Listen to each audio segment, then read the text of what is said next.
श्री शिवाय नमस्तुभ्यम, हर हर महादेव, जय महाकाल। कैसे हैं आप सभी लोग? देखिए, आप सभी को पता है कल है प्रदोष का बहुत ही विशेष दिन, और ये कोई आम प्रदोष नहीं, यह है मंगलवार की प्रदोष, जिसे भौम प्रदोष भी कहते हैं, जो कि साल में सिर्फ 2 या 3 ही प्रदोष पड़ती है।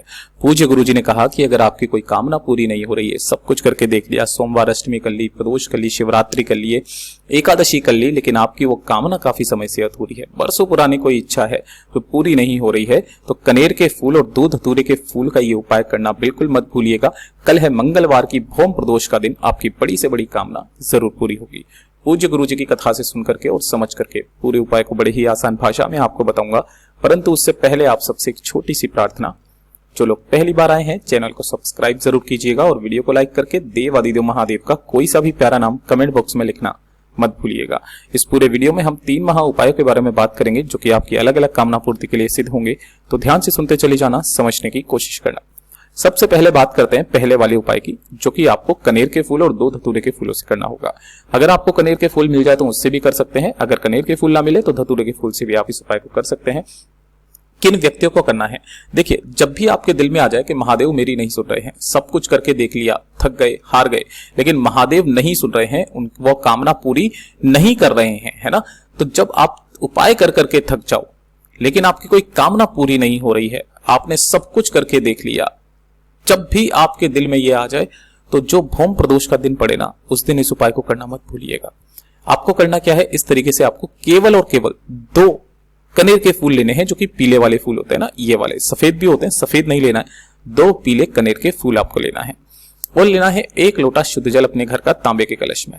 केवल ये 2 चीजों से आपको इस उपाय को करना है। मंगलवार की प्रदोष के दिन जैसे ही पहुंचोगे भोलेनाथ के मंदिर में शिवलिंग के पास, यहां पर आपको शिवलिंग के पीछे की तरफ में खड़े हो जाना है, जिससे आपका मुख उत्तर दिशा की तरफ में हो जाए। अब उपाय करने का एक खास नियम और तरीका है। यहां पर आप फूल को समर्पित करोगे, लेकिन उनको समर्पित करने का तरीका जो पूज्य गुरुजी ने शिव महापुराण का बताया, पद्म पुराण में लिखा हुआ है, उसी तरीके से करना है। सबसे पहले यहां पर पहुंचकर आपको 1 लोटा शुद्ध जल भोलेनाथ की शिवलिंग पर समर्पित करना है, श्री शिवाय नमस्तुभ्यम मंत्र का स्मरण करते हुए।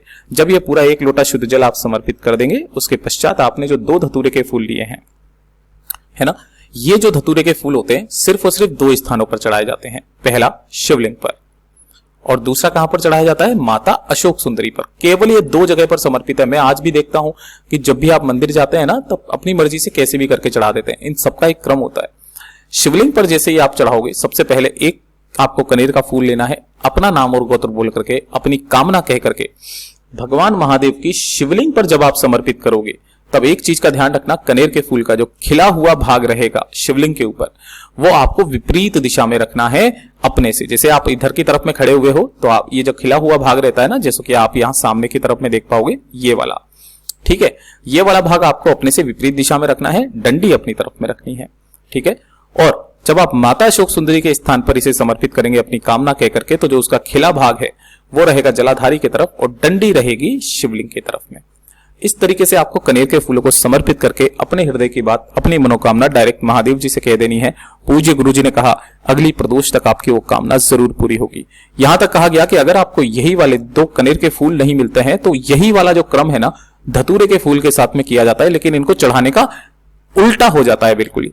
जैसे इसी तरीके से सबसे पहले आपको 1 लोटा शुद्ध जल समर्पित करना है। जो धतूरे का पहला जो फूल होगा ना, अब वो माता अशोक सुंदरी के ऊपर चढ़ेगा, और जब यहां पर चढ़ेगा तो जो उसका खिला भाग रहता है वो जस्ट इसके विपरीत, खिला भाग यहां पर शिवलिंग की तरफ में होगा, डंडी विपरीत दिशा में होगी, यानी कि जलाधारी की तरफ।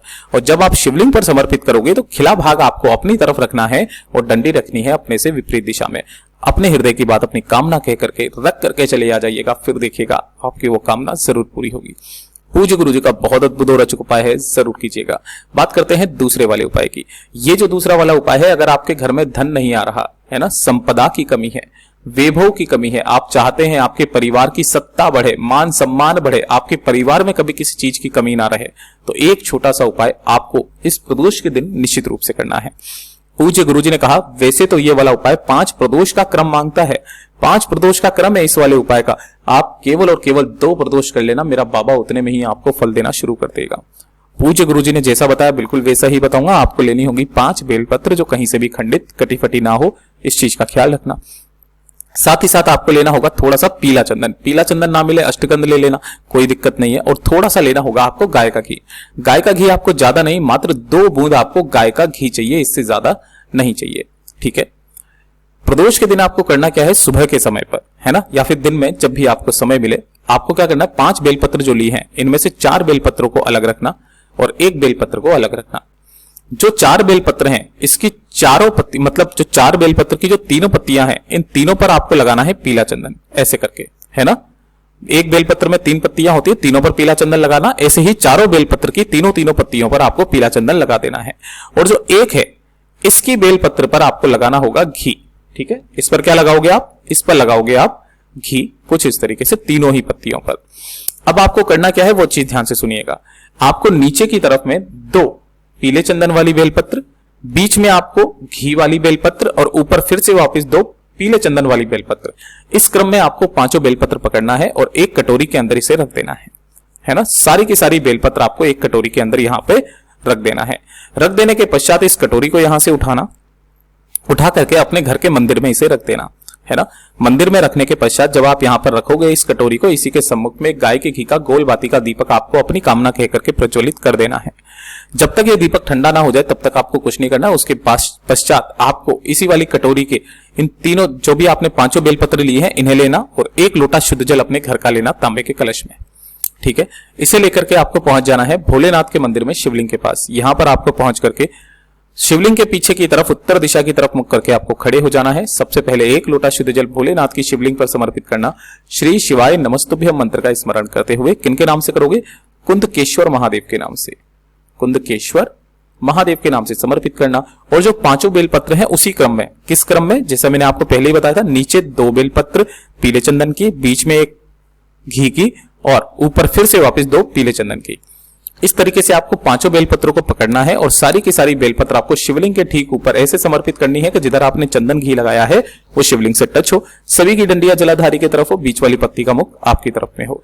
अपने दाहिना हाथ यहां पर रख करके बाबा से विनती करके कामना करके वापिस घर की तरफ चले आ जाना। पूज्य गुरुजी ने कहा जो प्रदोष पड़े, चाहे कोई सी भी प्रदोष हो, चाहे सोमवार की हो, मंगलवार की हो, बुधवार की हो, इस वाली प्रदोष का क्रम होता है 5 प्रदोष का क्रम। केवल आप 2 प्रदोष कर लीजिए, गुरुदेव ने कहा मेरा बाबा उतने में ही आपको फल दे देगा। पूज्य गुरुजी का बहुत अद्भुत और रोचक उपाय है, जरूर कीजिएगा। अब बात करते हैं तीसरे वाले उपाय की। तीसरा वाला जो उपाय है ना, पूज्य गुरुजी ने 2 तरीके से करने के लिए कहा कि अगर आपकी कोई मनोकामना है जो काफी समय से अधूरी है, पूरी नहीं हो रही है ना, या फिर दूसरा आपके घर में धन की बहुत ज्यादा कमी है, तो दोनों के लिए थोड़ा सा क्रम बदल जाता है। बस जो भी प्रदोष का दिन पड़े, जो भी शिवरात्रि का दिन पड़े, आप एक दिन फिक्स कर लीजिए, या तो आप इस उपाय को प्रदोष के दिन करेंगे या फिर शिवरात्रि के दिन करेंगे। गुरुदेव ने कहा 3 महीने के अंदर अंदर आपके घर में धन संपदा से भर जाएगा, आपकी जो भी कामना होगी पूरी जरूर होगी। आपको 2 दीपक तैयार करने हैं। ठीक है। अब इन दोनों दीपकों का क्रम क्या रहेगा, आपको एक में लगानी है गोल बाती, ठीक है, और एक में लगानी है लंबी बाती, लंबी बाती। ठीक है। ये किसके लिए करोगे, धन के लिए। ठीक है। गोल बाती और एक में लंबी बाती, चाहे आप आटे का करो चाहे मिट्टी का, दोनों के अंदर आपको भरना होगा घी। जब भी आप धन संपदा वैभव की कामना के लिए, वृद्धि की कामना के लिए करते हो ना, तो लंबी बाती का प्रयोग किया जाता है। आपको सबसे पहले अगर आपके घर में बेलपत्र का पेड़ लगा हुआ है तो वहां पर चले जाना है। जो लंबी बाती का दीपक है ना, उसे आपको बेलपत्र पेड़ के सम्मुख में इस तरीके से लगाना है कि उसकी बत्ती का जो मुख रहे वो किधर की तरफ में हो, पेड़ की तरफ में हो। कब लगाना है, शाम के समय पर, प्रदोष काल में। Is that clear. यहां पर आकर के शाम के समय पर आपको अपनी कामना कह करके एक लंबी बाती का दीपक बेलपत्र पेड़ के नीचे और एक गोल बाती का दीपक शिवालय की चौखट पर आपको लगा देना है और 1 लोटा शुद्ध जल भोलेनाथ की शिवलिंग पर आपको समर्पित करना है। उत्तर दिशा नॉर्थ डायरेक्शन की तरफ मुख करके ओम नमः शिवाय, श्री शिवाय नमस्तुभ्यम पंचाक्षरी मंत्र या अष्टाक्षरी मंत्र का स्मरण करते हुए गुरुदेव ने कहा ये वाला नियम करना स्टार्ट कर दीजिएगा। आपके घर में कभी भी धन संपदा की कमी नहीं रहेगी। और अगर आपकी कोई मनोकामना काफी समय से अधूरी है तो प्रदोष के दिन ये जो लंबी बाती का दीपक होता है ना, इस जगह पर भी आपको गोल बाती का ही दीपक लेना है। किसका, गोल बाती का। तो दोनों ही जगह पर आपको क्या करना होगा, फिर गोल बाती का दीपक लगाना है। यह आपकी मनोकामना पूर्ति के लिए होता है। पूज्य गुरुजी के सभी उपाय बहुत ही ज्यादा खास और अद्भुत है, जरूर कीजिएगा। वीडियो पसंद आए तो लाइक जरूर करना, चैनल को सब्सक्राइब जरूर कीजिएगा। मैं आपसे मिलता हूं अगले वीडियो में, तब तक के लिए ओम नमः शिवाय, हर हर महादेव, जय महाकाल।